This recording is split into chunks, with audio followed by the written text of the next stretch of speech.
किसी ने क्या खूब लिखा है कि अकेला खड़ा हूं, इसका मतलब ये नहीं कि मैं अकेला हूं, इसका मतलब ये है कि मैं अपनी परिस्थितियां खुद संभाल सकता हूं। इस दुनिया में खुद से बढ़कर कोई हमसफर नहीं होता, इसलिए अगर तुम्हारे साथ कोई नहीं है तो गम मत करो मेरे दोस्त। कभी कभी हमें जीवन में अकेले लड़ने की आवश्यकता होती है और हमें जीवन की कठिनतम परिस्थितियों में अकेले सामना करना पड़ता है। और ऐसे में जब हमारा कोई साथ ना दे तो घबराइए मत, क्योंकि ये उस ईश्वर की इच्छा है और वो हमेशा ऐसे बंदे को ही समस्याओं का ढेर देता है जो इसके काबिल होता है। तो नमस्कार दोस्तों, एक समय की बात है कि एक छोटे से गांव में एक लड़का रहता था। वो बहुत बड़े बड़े सपने देखता था, मेरी और आपकी तरह, और अपने लक्ष्य की प्राप्ति के लिए प्रयास करने का निरंतर जुनून रखता था। परंतु उसके पास न कोई साथी था, न कोई उसको गाइड करने वाला। उसके परिवार वाले भी न तो उसके सपनों को समझने की कोशिश करते थे और न ही उसका कोई सपोर्ट करते थे। इसलिए उसको लगता था कि वो काफी अकेला है, उसका कोई सपोर्ट नहीं कर रहा है, इसलिए उसके सपने अधूरे ही रहेंगे। फिर भी उसने निरंतर मेहनत की और अपने आत्मविश्वास की आवाज को बुलंद किया। उसकी इच्छा शक्ति और उसके संघर्ष ने उसे सही दिशा में आगे बढ़ने की शक्ति दी। एक दिन उसे अपने गांव में एक लाइब्रेरी का पता चला। वो आश्चर्यचकित हुआ कि उसके गांव में भी लाइब्रेरी खुल सकती है क्या,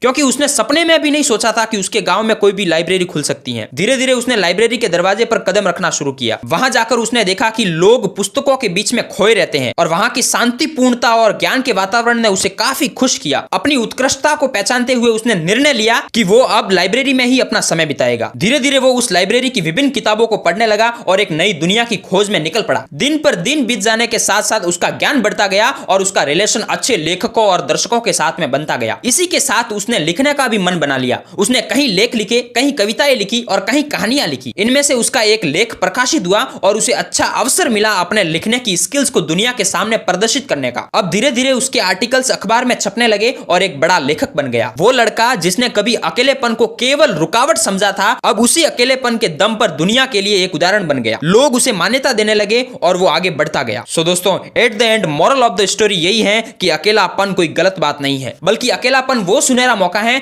जिसे हम अपने संघर्षों के दम पर एक अवसर बना सकते हैं सफलता का और आगे बढ़ने का। हमारा समर्पण और मेहनत हमें अपने लक्ष्य के प्रति आगे बढ़ाती है। और दोस्तों, अंत में यही कहना चाहूंगा कि भाग्य से जितना अधिक उम्मीद रखोगे वो उतना ही आपको निराश करेगा। कर्मों में विश्वास रखो मेरे दोस्त, अपनी अपेक्षाओं से सदैव अधिक मिलेगा। कि जितना बड़ा सपना होगा उतनी बड़ी तकलीफें होगी और जितनी बड़ी तकलीफें होगी उतनी बड़ी कामयाबी होगी। हारता वो है जो बार बार शिकायत करता है और जीतता वो है जो 1000 बार कोशिश करता है।